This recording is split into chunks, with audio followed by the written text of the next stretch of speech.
Hey everybody, welcome to Cap Village. It is your creative designer here on set, Tracy Lexima Jenkins, and I am so excited and honored and welcomed to have you here, Mr. White. How are you? I'm doing very well. I'm so happy to be here today. Thank you for coming. You Yes, know, we're yes. excited about your book. You are an author. Yes. Book is titled Blacklisted. The price for speaking truth. Listen, and it is a high price. So we are all about that here in Cap Village. We are all about highlighting the truth of culture, of greatness, of evolution. Yes. And I feel like Blacklisted has some type of context in that arena.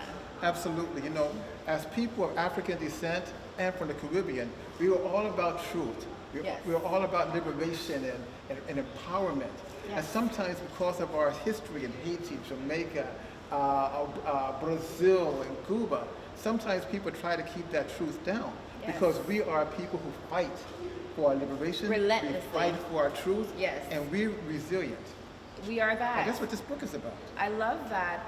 So can you break down some portions of the book? Like let's start in the first half of the book. What can we look forward to? Well, first of all, right now in the United States, we live in a period that is very polarized politically. Yes. And people now are being silenced for their enunciation of the truth.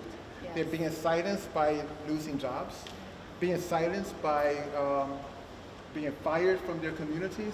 They're Yes. being silenced by losing their homes, their families, and some of them are even put in jail. And it doesn't make a difference if you're on the right or the left. You're fighting, and you're fighting against the standard narrative.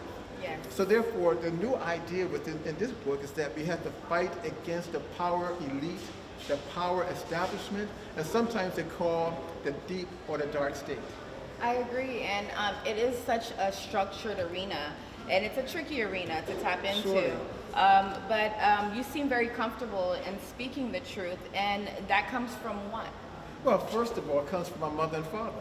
I mean, my mother is of Haitian descent, all Okay, right? ça passe. Ma poulet, okay. And her family is from Jacmel.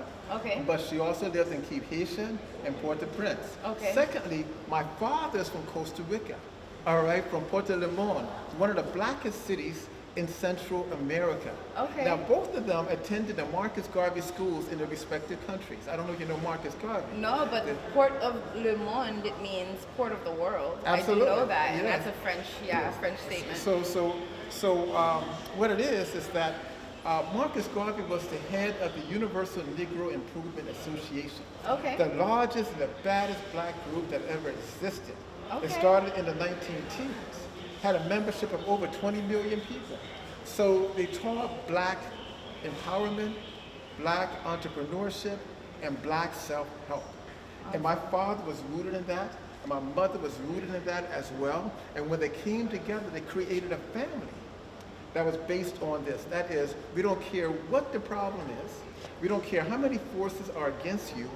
We as people of African descent, we will fight back and we will win. Absolutely. So that is the Blacklisted. I mean, this book was the most difficult book for me to publish. I published 6 books already. And already I had a bestseller. But no major publisher wanted this one. Of Because course this not. one attacks the The truth. establishment. Yeah. Absolutely the truth.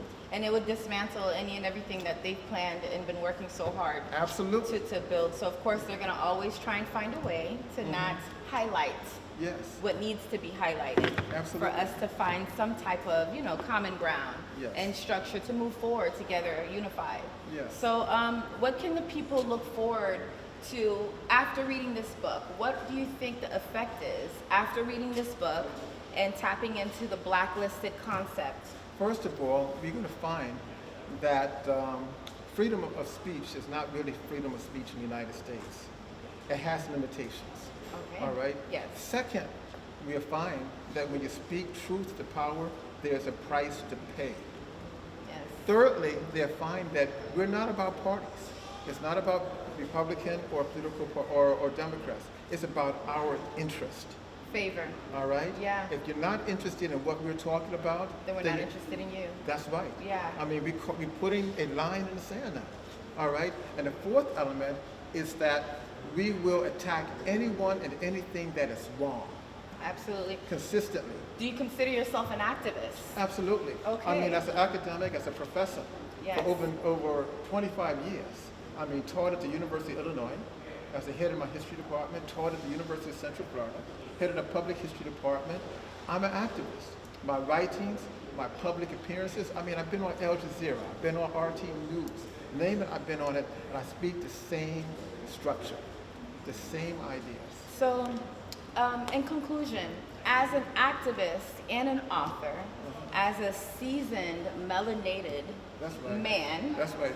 with Can't get any blacker than experience, me. yes, it's what we call magically melanated, you Yes, know, yes, because it's a mixture of being educated, a mixture of being experienced, and a mixture of pouring back into your community what you've learned and what you know.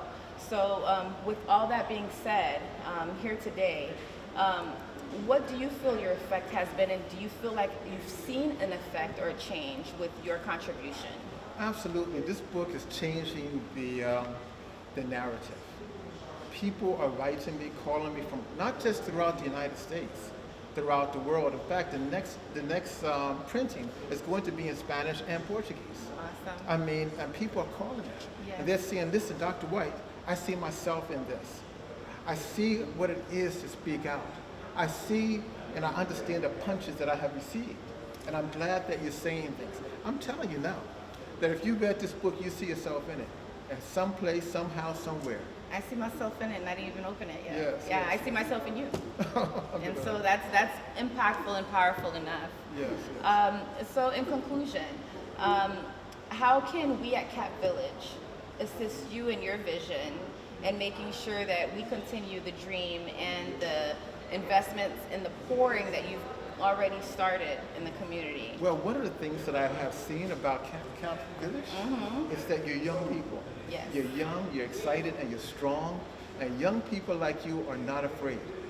You have nothing to lose. As long as you have a great leader, and we do have a good leader. Yes, you have a good leader. So yes. So as long as you're here and you're young and you're vibrant and you're asking the right questions, that means you're pushing me to do the right thing. All right. Good. All right, well, we're going to conclude this segment with the amazing Mr. Dr. White. Thank you. Thank you. If you don't know, now you know. You better check in and get your copy of Blacklisted. We're out, Cap Village. Cap Village, thank you. That's a